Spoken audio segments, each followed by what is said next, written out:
ಅಂತೂ ಇಂತೂ ಆರ್-ಸಿ-ಬಿ ತನ್ನ ಔಟ್ಸೈಡ್ನ ವಿನ್ನಿಂಗ್ಸ್ ಕಂಟಿನ್ಯೂ ಮಾಡಿ ಆರ್-ಸಿ-ಬಿ ಅಭಿಮಾನಿಗಳ ಮನ ಗೆಲ್ತು.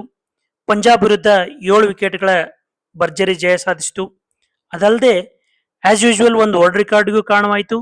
ಆ ವರ್ಲ್ಡ್ ರೆಕಾರ್ಡ್ ಏನಪ್ಪಾ ಅಂದ್ರೆ ನಮ್ಮ ಕಿಂಗ್ ಕೊಹ್ಲಿ ಅವರು ತಮ್ಮ 67ನೇ IPL ಹಾಫ್ ಸೆಂಚುರಿ ಬಾರಿಸಿ ಡೇವಿಡ್ ವಾರ್ನರ್ನ ಹಿಂದಿಕ್ಕಿದ್ರು.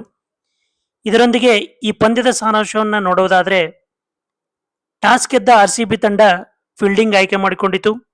ಭುವನೇಶ್ವರ್ ಕುಮಾರ್ ಅವರು ತಮ್ಮ ಮೊದಲನೇ ಓವರ್ನಲ್ಲಿ ಕೇವಲ 2 ರನ್ ನೀಡಿದರು.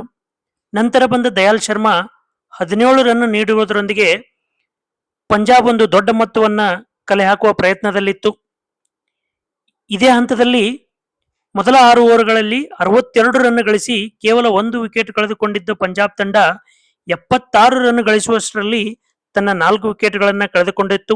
ಇದರಲ್ಲಿ ಕೃಣಾಲ್ ಪಾಂಡ್ಯ ಮತ್ತು ಸುಯೇಶ್ ಶರ್ಮಾ ಅವರು ತಮ್ಮ ಅದ್ಭುತ ಬೌಲಿಂಗ್ ಪ್ರದರ್ಶಿಸಿ ತಲಾ 2 ವಿಕೆಟ್ ಪಡೆಯುವುದರೊಂದಿಗೆ ಪಂಜಾಬ್ ತಂಡವನ್ನ ಕೇವಲ 157 ರನ್ಗಳಿಗೆ ಪಂಜಾಬ್ ತಂಡದ ಆರ್ಭಟವನ್ನ ನಿಲ್ಲಿಸುವಂತೆ ಮಾಡಿತು.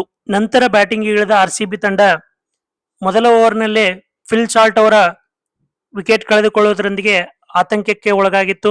ಆದರೆ ದೇವದತ್ ಪಡಿಕ್ಕಲ್ ಮತ್ತು ವಿರಾಟ್ ಕೊಹ್ಲಿ ಅವರ ಅದ್ಭುತ ಪ್ರದರ್ಶನದೊಂದಿಗೆ ಕೇವಲ 18.5 ಓವರ್ಗಳಲ್ಲಿ ಪಂಜಾಬ್ ವಿರುದ್ಧ 7 ವಿಕೆಟ್ಗಳ ಭರ್ಜರಿ ಜಯ ಸಾಧಿಸಿತು. ಮುಂದೆ ನಡೆಯುವ ಬೆಂಗಳೂರಿನ ಮ್ಯಾಚ್ನಲ್ಲಿ ಆರ್-ಸಿ-ಬಿ ತಂಡ ಜಯಗಳಿಸುವುದರೊಂದಿಗೆ ಆರ್-ಸಿ-ಬಿ ಅಭಿಮಾನಿಗಳ ಮನೆಗೆಲ್ಲಲಿ ಎಂಬುದೇ ನಮ್ಮ ಆಶಯ. ಈ ವಿಡಿಯೋ ನಿಮಗೆ ಇಷ್ಟವಾಗಿದ್ದರೆ ಲೈಕ್ ಮಾಡಿ, ಶೇರ್ ಮಾಡಿ ಮತ್ತು ನಮ್ಮ ಚಾನೆಲ್ ಅನ್ನು ಸಬ್ಸ್ಕ್ರೈಬ್ ಮಾಡಿ.